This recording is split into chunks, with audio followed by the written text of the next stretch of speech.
ప్రభువునందు ప్రియ దేవుని బిడ్డలారా, నేటి వాక్య ఉపదేశానికి సహకారం ఇస్తున్న కుటుంబం ఏలూరు అమీనాపేట వాస్తవ్యులు సోదరులు మేడిబోయిన ధర్మలింగేశ్వరరావు వెంకటేశ్వరమ్మ దంపతులు మరియు రాఘవమ్మ సుబ్బారావు గారు మేడిపోయిన భీమయ్య గారి జ్ఞాపకార్థం సహకారం ఇస్తున్నారు. కుటుంబ సభ్యులు భీమయ్య గారి సతీమణి శశిరేఖ గారు, కుమారుడు కోడలు ధర్మలింగేశ్వరరావు వెంకటేశ్వరమ్మ, మురళీ గంగాధర దివ్య గోపాల్, రాఘవమ్మ సుబ్బారావు గారు మరియు ఇతర మనుమళ్ళు మనుమరాళ్ళు సహకారం ఇస్తున్నారు. ప్రభువు ఈ కుటుంబాన్ని దీవించినట్లు ఆదరించినట్లు ప్రార్థన చేద్దాము. ప్రార్థన. మమ్మలను మిక్కిలిగా ప్రేమిస్తున్న మా ప్రియ ప్రభు, మీకు వందనములు చెల్లిస్తున్నాము. నేటి వాక్య ధ్యానము ద్వారా మాతో మాట్లాడమని అడుగుచున్నాము. మా సోదరులు మీ దాసుడు మేడిపోయిన ధర్మలింగేశ్వరరావు గారు, సోదరి వెంకటేశ్వరమ్మ, తల్లిగారు శశిరేఖ, రాఘవమ్మ కుటుంబం వారి బిడ్డలు భీమయ్య గారి జ్ఞాపకార్థం ఇచ్చిన సహకారాన్ని బట్టి వందనాలు. కుటుంబాన్ని ఆదరించండి, ఓదార్చండి, బలపరచండి. నీ యందు విశ్వాసం ఉంచిన వాడు మరణించినా బ్రతుకుతాడని నీ వాక్యం చెబుతోంది. విశ్వసించిన వారిని నీవు వెంటబెట్టుకుని వస్తావని లేఖనం సాక్ష్యం ఇస్తోంది. ఓదార్పునందుటకు సహాయం చేయండి. నేటి వాక్యములో నుండి కొన్ని పాఠాలు మేము నేర్చుకోవటానికి కృపనివ్వండి. రక్షకుడైన యేసు నామమున ప్రార్థిస్తున్నాము తండ్రి, ఆమేన్. ప్రభువునందు ప్రియ దేవుని బిడ్డలారా, దయచేసి మీ పరిశుద్ధ బైబిల్ గ్రంథాన్ని తెరవండి.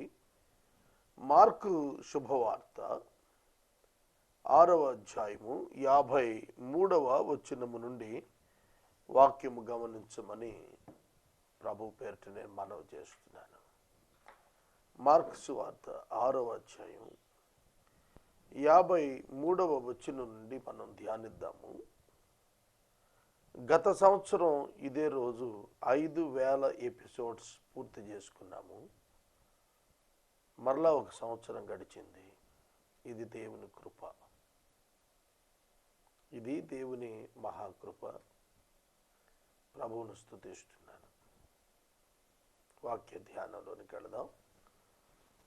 53వ వచనము మార్కు సువార్త 6వ అధ్యాయం నుండి. వారు అవతలకు వెళ్ళి గెన్నే సరెతు దగ్గర ఒడ్డుకు వచ్చి దరిపట్టిరి.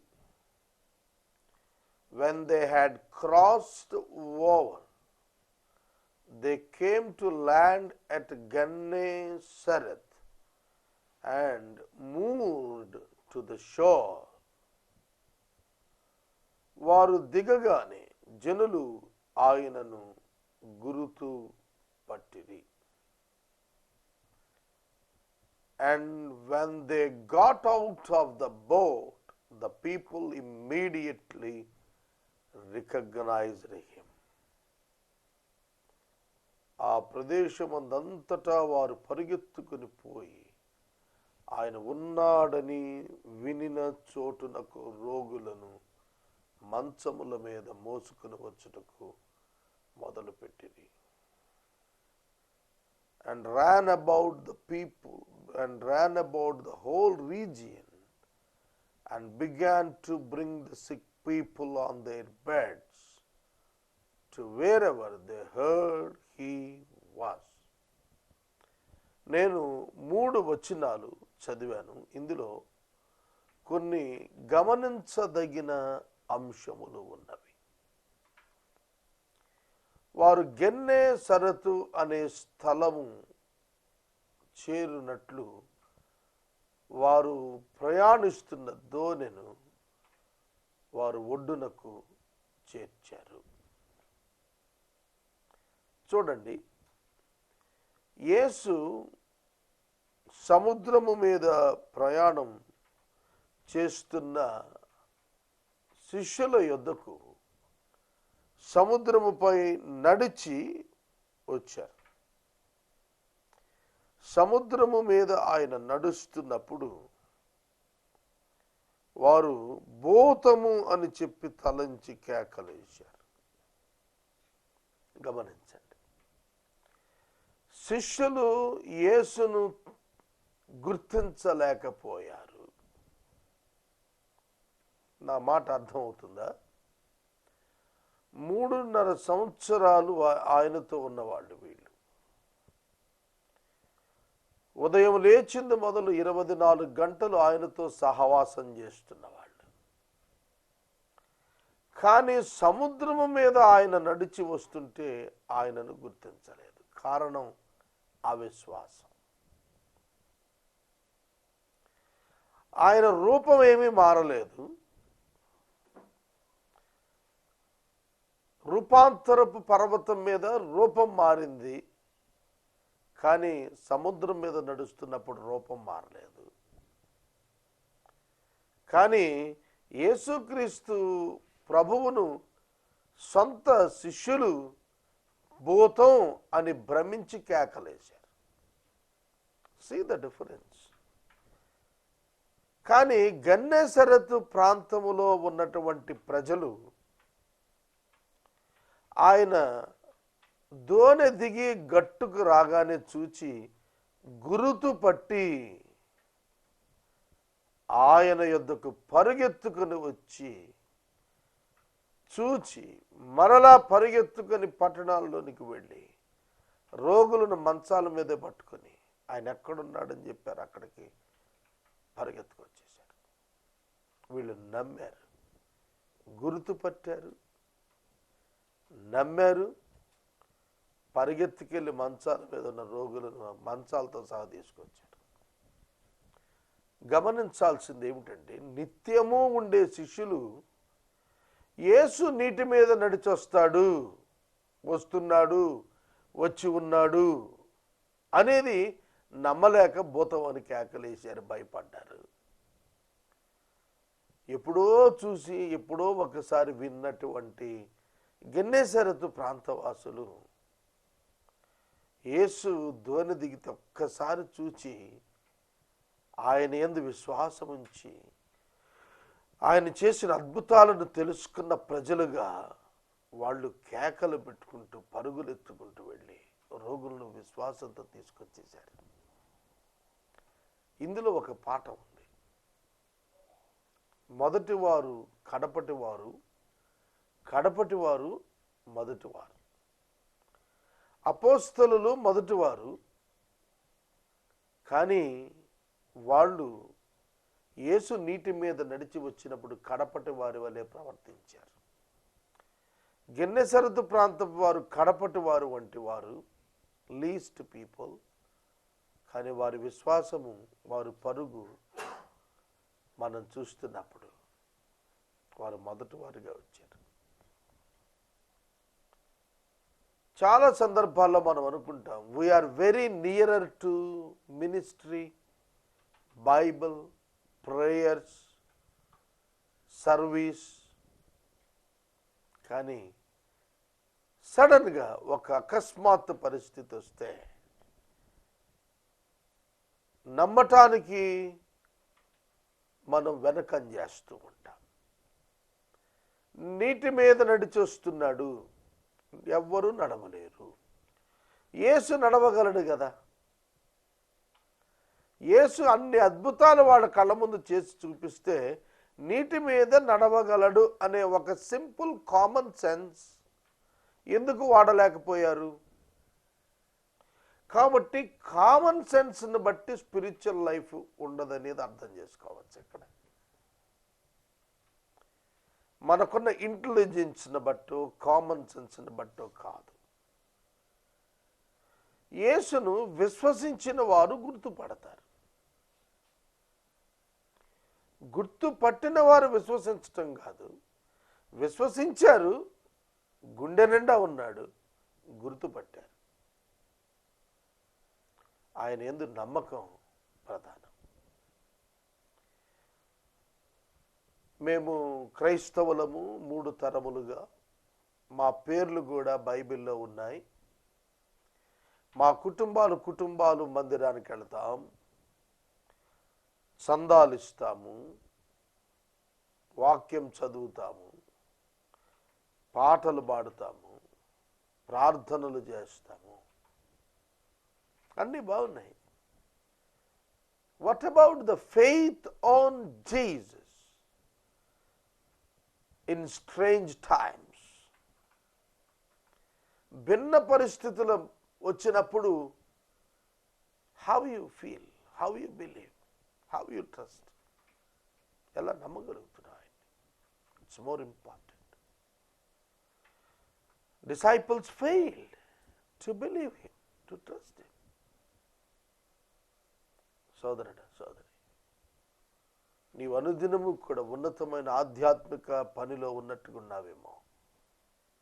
నేను రికార్డింగ్ కోసం మెట్లెక్కుతూ స్టూడియోకి వెళుతూ, మినిస్ట్రీ నా బ్రతుకు దెరువా, మినిస్ట్రీ నా జీవితం యొక్క పరమార్థమా అనే ప్రశ్నతో నేను మెట్లెక్కుతూ వచ్చాను. ఇవాళ నా హృదయంలో వచ్చిన తలంపు ఓపెన్గా చెబుతున్నాను. మినిస్ట్రీ మీద బ్రతకటం కొరకు నా బ్రతుకు మారిపోతే దానికంటే బ్రతకకుండా ఉండటం గొప్పది కదా అని అనుకుంటూ నేను ఇదేనా స్టూడియోలో ప్రవేశించాను. If I am using the ministry for my livelihood, then what is the purpose of my life? నా జీవితం యొక్క అర్థం ఏంటి? చిన్న చిన్న సమోసాలు అమ్ముకుంటున్నవారు, కోడి మాంసం కోసుకుని అమ్ముకుంటున్నవారు, ఫ్రూట్స్ అమ్ముకుంటున్న వాళ్ళు బ్రతుకుతున్నారు కదా. మరి నేను యేసయ్య సేవకు సమర్పించుకుని వచ్చింది దీన్ని లైవ్లీహుడ్ కోసం, నా నీడ్స్ దీని ద్వారా తీర్చుకోవటం కోసం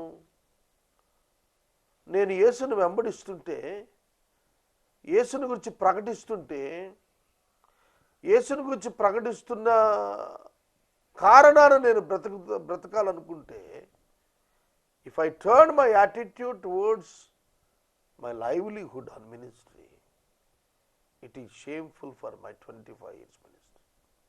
అది నా సేవా జీవితం 25 ఏళ్లకు అవమానకరమైందని నేను భావిస్తున్నాను. నన్ను రక్షించిన నా ప్రభువు, నన్ను పిలిచిన నా ప్రభువు, నేను అయోగ్యుడనైనా యోగ్యునిగా ఎంచిన ఆ నా గొప్ప ప్రభువు, ఆయనకు కృతజ్ఞతగా ఆయన రక్షించిన ఈ జీవితాన్ని ఆయనకు సమర్పించడం, దట్ ఈజ్ రైట్ యాటిట్యూడ్. దేవుడు పోషిస్తాడు, అది వేరు.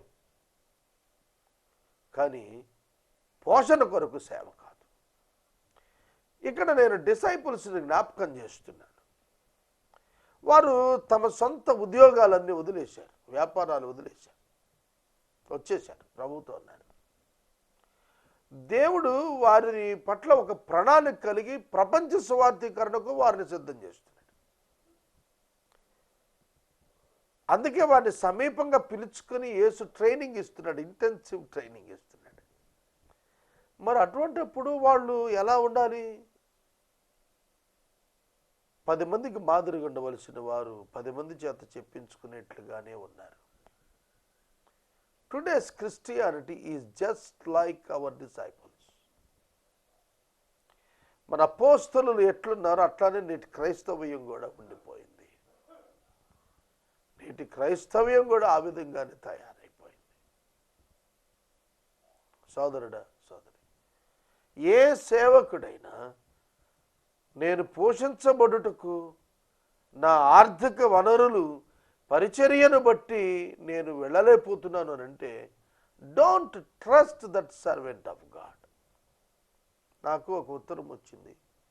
ప్రేయర్ టవర్ సహోదరులు నా టేబుల్ మీద ఉంచారు. దానిలో శ్రీకాకుళం జిల్లా నుండి ఒక సేవకుడు రాశాడు, 60 రూపాయలు మించి చందా రావటం లేదు, సహాయం ఏమన్నా ఉంటే పంపండి అని. 60 రూపాయలు మించి చందా రానప్పుడు నీవు పౌలు వలె పని చేసుకోవాలి. ప్రజల దగ్గర చేయి చాచకూడదు. నేను పరిచర్య చేస్తున్నప్పుడు నా అవసరతలు ప్రభువు ద్వారా తీర్చబడాలా, మనుషుల ద్వారా తీర్చబడాలా? నేను అవుట్ ఆఫ్ ద కాంటెస్ట్ వెళ్ళలేదు. శిష్యుల అవిశ్వాసం, శిష్యుల ప్రవర్తనా తీరును తీసుకుని నేటి క్రైస్తవ విధానానికి అన్వయించి మాట్లాడుతున్నాను కనుక ఇక్కడ వరకు మాట్లాడుతున్నాను. గ్రహించాలి మీరు. కనుక ఒక క్రైస్తవుడు తన జీవనోపాధి కొరకు, భక్తి కొరకు భక్తిని ఎంచుకోవటానికి వీల్లేదు. ఒక సేవకుడు ఎంచుకోవటానికి వీల్లేదు. యేసు వెనక వాళ్ళు ఎందుకు వెళుతున్నారు? అసలు దాన్ని గ్రహించి వెళుతున్నారా? లేదు. వెళ్ళుంటే సిలువ దగ్గర పారిపోయి ఉండేవాళ్ళు కాదు. కనుక చాలా సందర్భాల్లో మనం క్రైస్తవులంగానే జీవిస్తున్నాము, సేవకులమనే చెప్పుకుంటున్నాము, but we missed the understanding. పరమార్థాన్ని మరిచిపోయాము, అవగాహన లేని వారిగానే ఉంటున్నాము. ఆ జనులు ఆ ప్రదేశం అంతటా పరిగెత్తుకొని పోయారు. It's one kind of propagation. ఒక విధంగా చెప్పాలంటే యేసు ఉన్నాడు, ఆయన యొద్దకు వచ్చిన వారికి స్వస్థతనిస్తాడు, ఆయన యొద్దకు వచ్చిన వారికి రక్షణ ఇస్తాడు, ఆయనను తాకిన వారు బాగుపడతారు, ఆయన మాట్లాడగా మేలు కలుగుతుంది. God, let's go and see him. Leave our job, leave our business. మన వ్యాపారం వదులుదాం, మన వృత్తి పక్కన పెడదాం, మన ప్రొఫెషన్ పక్కన పెడదాం. Let's go, he is near to us. ఆయన మనకు సమీపంగా వచ్చాడు, ఆయనను చూద్దాం, ఈ సమయాన్ని వాడుకుందాం. టైం సెన్స్ ఉంది వాళ్ళ దగ్గర, అందుకే పరిగెత్తారు. ఆయన ఎంతసేపు ఉంటాడో ఈ ఊళ్ళో, మళ్ళీ వెళ్ళిపోతాడేమో, కాబట్టి వీ షుడ్ రన్. పరుగులు పెట్టారు వాళ్ళు. మనము అనుకూల సమయంలో ఆయనను సేవించటం నేర్చుకోవాలి. చూడండి, వాళ్ళు తమ కొరకు పరిగెత్తల, వేరొకరి కొరకు పరిగెత్తారు. తమ స్వార్థం కొరకు పరిగెత్తల, మరొకరి క్షేమం కొరకు పరిగెత్తారు. ఇదండి పరిచర్య అంటే. తమ పొట్ట పోషించుకోవటానికి ఆయన వెనకాలటల్లా, ఇతరులు ఆనందించటం కొరకు ఆయన వెనక పరిగెత్తున్నారు. ఇది మిషన్.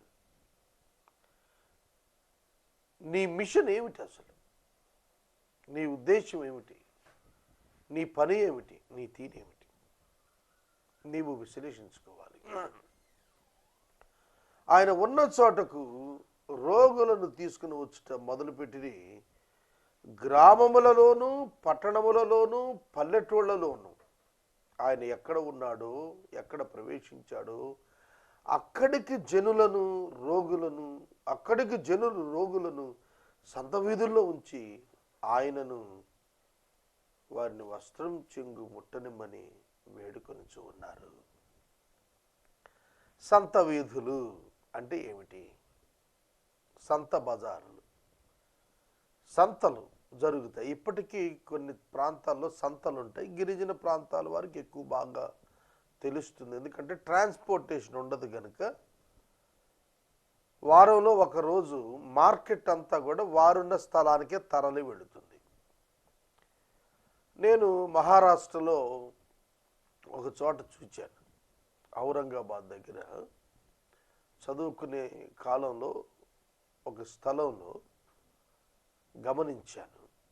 మామూలప్పుడు విశాలమైన ఖాళీ స్థలం, ఎవరు ఉండరు. కానీ సంత దినం వచ్చేటప్పటికి అన్ని రకాలైనటువంటి కుటుంబ అవసరాలకు చెందినటువంటి వస్తువులు వ్యాపారులు తెచ్చి పెడతారు. స్వీట్స్, ఫ్రూట్స్, ఇతర మెటీరియల్, ఫుడ్ మెటీరియల్, శనగపిండి, అంటే భోజన పదార్థాలు, వంటకు అవసరమైనవి, తినటానికి అవసరమైనవి, వస్త్రాలు కట్టుకోవటానికి అవసరమైనవి, గృహోపకరణాలు, చిన్న చిన్నవి వ్యాపారులు గుట్టలు గుట్టలుగా తెచ్చి పెడతారు. సంతలో కన్జంప్షన్ ఎక్కువ ఉంటుంది, సేల్ ఎక్కువ ఉంటుంది. కూరగాయలు వాళ్ళు అంటే వీక్లీ వన్స్ ఒక్కసారి ఆ గిరిజనులు, దూర ప్రాంతాల్లో ఉన్న వాళ్ళు, మార్కెట్స్ అవైలబిలిటీ లేని వాళ్ళు, పట్టణాలకు బహుదూరంగా ఉన్న గ్రామాలు, ఎందుకంటే ట్రాన్స్పోర్టేషన్ ఎక్కువైపోయి కమోడిటీ వాల్యూ పెరిగిపోయి కొనుక్కోలేని వాడు సంతల్లో ఉంటారు. సంతల్లో బిజినెస్ జరగాలి. కానీ సంత వీధుల్లో ఇప్పుడు సీన్ మారింది. అక్కడ ప్రజా అవసరాలు తీర్చే వస్తువులు కాదు ఉంది, రోగులు గుట్టలు గుట్టలుగా తీసుకొని వచ్చి అక్కడ పెట్టబడ్డారు ఇన్ అడ్వాన్స్. ఈ మాటలు చాలా ఛాలెంజ్తో కూడిన వాక్యం అండి. ఆయన వస్తున్నాడు అని తెలిసినప్పుడు ఆ గ్రామాలు, పట్టణాలు, పల్లెటూళ్ళు ఏమీ వదల. పల్లెలు ఉన్నాయి, గ్రామాలు, విలేజెస్ ఉన్నాయి, హ్యామ్లెట్స్ ఉన్నాయి, టౌన్స్ ఉన్నాయి, మున్సిపాలిటీస్ ఉన్నాయి, సిటీస్ ఉన్నాయి. ప్రతి చోట స్థలంతో నిమిత్తం లేదు, మంచాల మీద జనాన్ని, రోగులను తీసుకొచ్చి సంత రోడ్లలో పెట్టి ఆయన అటు వెళ్తుంటే ఆ రోడ్లో ఆయన్ని, అయ్యా నేను నీ వస్త్రపు చెంగు ముట్టని అయ్యా అని వేడుకున్నారు. ఈ వస్త్రపు చెంగు ముడితే బాగుంటుంది, స్వస్థత వస్తుందనే కాన్సెప్ట్ బహుశా యాయీరు కుమార్తెను బ్రతికించటానికి వెళుతున్న మార్గంలో రక్తస్రావము కలిగినటువంటి స్త్రీ యేసు వస్త్రపు చెంగును ముట్టిన చాలును నేను బాగుపడుదును అన్న విశ్వాసంతో వచ్చింది. వచ్చి రహస్యంగా వస్త్రపు చెంగు ముట్టింది, స్వస్థత వచ్చింది. ప్రభు వెంటనే నిలిచిపోయి, నాలో నుండి ప్రభావం వెడలింది, నన్ను ఎవరో ముట్టారు, ఆ వ్యక్తి బయటికి రావాలన్నారు, వచ్చింది, గడగడలాడిపోయింది, ప్రభు ముందు ఒప్పుకుంది. జాగ్రత్తగానండి, విశ్వాసము ఉంచి వస్త్రపు చెంగును ముట్టింది తప్ప వస్త్రపు చెంగులో స్వస్థత ఉంది కనుక వస్త్రాన్ని ముట్టాలని కాదు. యేసునందు స్వస్థత ఉన్నది, యేసు వస్త్రపు చెంగు ముడితే నేను బాగుపడతాననుకుంది. అక్కడ ఫెయిత్ ఇంపార్టెంట్, వస్త్రపు చెంగు ఇంపార్టెంట్ కాదు. కానీ ఆ సమాచారం ప్రజల్లోకి వెళ్ళినప్పుడు ఏమైంది? వస్త్రపు చెంగు ముట్టాలి, బాగుపడాలంటేనే కాన్సెప్ట్ బిల్డ్ అయిపోయింది. ఎవరో ప్రార్థనకు వెళ్తారు, అక్కడ స్వస్థత వస్తుంది వాళ్ళకు. వాళ్ళు వచ్చి చెబుతారు, మేము పలానా చోట ప్రార్థనకు వెళ్ళాము, అక్కడ ప్రభు నన్ను స్వస్థపరిచాడని. అందరూ ఆ స్థలానికి పరిగెడతారు. ప్రభువు ఆ స్థలంలో అతను స్వస్థపరిచారు కనుక స్థలంలో ప్రభావం ఉంది అనే పిచ్చి ఇవాళ ఎక్కువైపోయింది, అనే మూఢనమ్మకం ఎక్కువైంది. యేసునొద్దకు రావాలి అనేది పోయి ఫలానా చోట ఫలానా సేవకుడు, ఫలానా ఊరు, ఫలానా మందిరం, అక్కడికి వెళ్తే బాగుపడతాము. రాజుల 2వ గ్రంథం 5వ అధ్యాయంలో నయమాను కూడాను యోర్దానులో మునిగి స్వస్థత పొందాడు ఎలీషా యొక్క మాట చేత.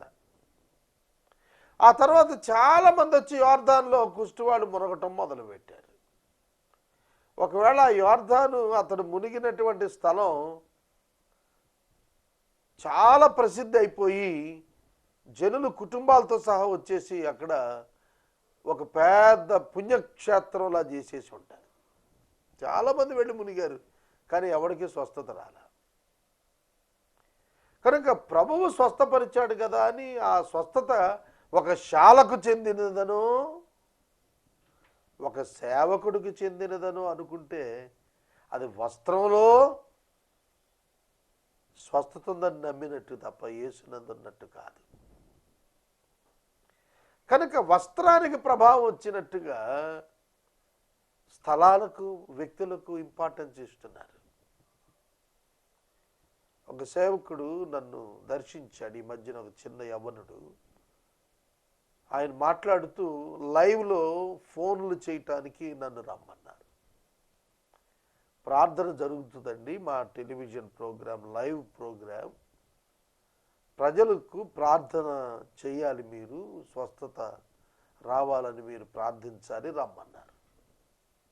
ఆ యవనునికి వాక్యం చెప్పాను, నాయనా వాళ్ళు ప్రార్థన చేసుకోవటం నేర్పిద్దాం,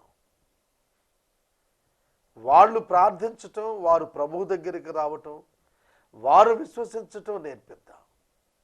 రక్తస్రావం కలిగిన స్త్రీ స్వస్థత పొందినప్పుడు ఎవరు ప్రార్థించారు? ఆమె విశ్వాసం ఆమెను యేసు వస్త్రపు చెంగు ముట్టేటట్టుగా వచ్చింది. యేసు ఆవిడ దగ్గరికి వెళ్ళలేదే, జక్కయ్య ఇంటికి వెళ్ళినట్లుగా. యేసు కుష్టి వ్యాధిగ్రస్తుని ముట్టినట్టుగా ముట్టలేదే. యేసును ఆవిడ ముడితే బాగుపడి. కాబట్టి ఇప్పుడు ఇక్కడ జనులు ఏం చేస్తున్నారు? నీ వస్త్రపు చెంగును ముట్టనివ్వనయ్యా, నీ వస్త్రపు చెంగు ముట్టనివ్వయ్యా. వస్త్రపు చెంగులో ఉందా? నేను మాట్లాడుతున్నప్పుడు మైక్ ప్రసంగం బాగా వచ్చింది, మైక్ బాగుంది కాబట్టి ఈ మైక్ తీసుకుపోతే నా ప్రసంగాలు బాగా వస్తాయా? గాయకుడికైతే గానానికి మైక్ సహకరిస్తుంది, కానీ ప్రసంగికుడికి మైక్ను బట్టి ప్రసంగం సక్సెస్ ఎట్లవుతుంది? It's wrong notion. కనుక యేసు వస్త్రంలో స్వస్థత ఉంది, యేసు ఉమ్ములో స్వస్థత ఉంది. రాంగ్ థియాలజీ, తప్పు.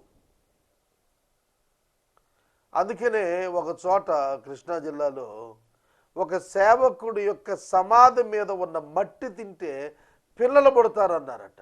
ఎవరో అంతే, ఆ సమాధి మీద ఉన్న మట్టి అంతా కూడా తిని పారేశారు. ఇక ఆ మట్టి చిన్న చిన్న పొట్లాల్లో అమ్ముకోవటం ప్రారంభించారు. యెరూషలేము వెళ్ళి వచ్చిన భక్తులు కొంచెం మట్టిను కొద్దిగా నీళ్లు తెచ్చి పెడుతున్నారు, చూశారు, పరిశుద్ధమైన జలం అని. రాంగ్, తప్పు, అబద్ధం. మురికి నీళ్ళయి పరిశుద్ధ జలం ఏంటి? పరిశుద్ధ జలం ఏమిటండి? ప్రభు పరిశుద్ధుడు, నిన్ను పరిశుద్ధుని చేస్తాడు తప్ప మట్టి పరిశుద్ధం, జలం పరిశుద్ధం, వస్త్రపు చెంగు, వస్త్రపు ఉమ్ము లేదా యేసు ఉమ్ములో స్వస్థత, నాన్ సెన్స్.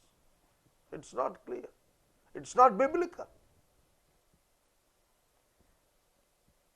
అప్పుడు ఆయనను ముట్టిన వారందరూ స్వస్థత పొందిరి. There the faith is count, not the garment. విశ్వాసం ఉంచిన వారు అందరూ స్వస్థత పొందారు. He allowed them to be healed. వారి పట్ల ఆయన కనికరపడి వారందరినీ స్వస్థతతో ఆశీర్వదించాడు. సోదరుడా, సోదరు, నేను వాక్యాన్ని ముగిస్తున్నాను. రైట్ ట్రాక్లో మన విశ్వాసాన్ని పెంచుకోవాలి. ఎప్పటికప్పుడు మన హృదయాన్ని మనం తలంచుకుని ఎలా ఉంది, వాక్యం ప్రకారం ఉన్నామా లేదా?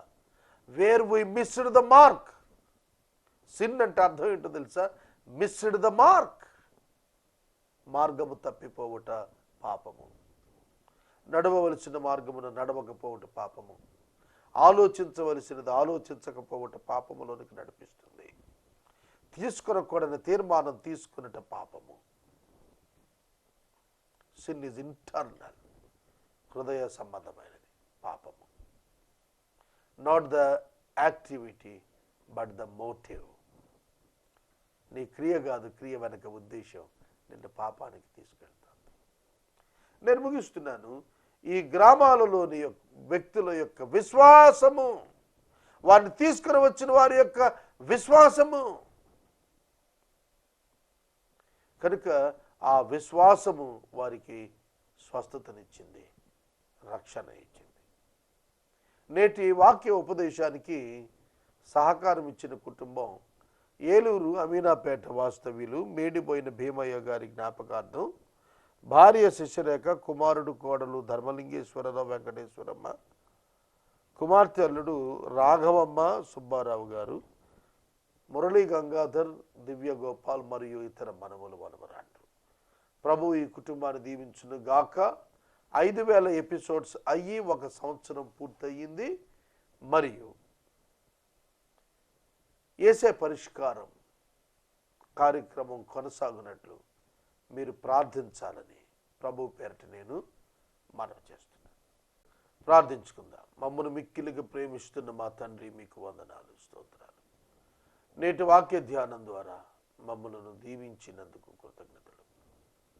మేము నీపై మా గురి నిలుపుటకు సహాయం చేయండి. ఉమ్ముపై, వస్త్రముపై, మీరు నడిచిన స్థలము యొక్క మట్టిపై, మీరు తిరిగిన స్థలాలలోని జలముపై మేము మా మనస్సును త్రిప్పక విశ్వాసమునకు కర్త అయిన నీ వైపు చూచుటకు మాకు నేర్పండి. ధర్మ గారి కుటుంబాన్ని ఓదార్చండి, ఆదరించండి. ఈ రాత్రి ఎపిసోడ్ సాకాలను విరివిగా పంపమని అడుగుతున్నాము. అనారోగ్యంతో ఉన్న బిడ్డలకు ఆరోగ్యాన్ని ఇవ్వండి. యేసు నామమున ప్రార్థన చేస్తున్నాము తండ్రి, ఆమేన్. మన తండ్రి అయిన దేవుని ప్రేమ, కుమారుని యేసయ్య కృప, పరిశుద్ధాత్మని యొక్క అన్యోన్య సహవాసం సదా మనకు తోడై ఉండును గాక. ఆమేన్.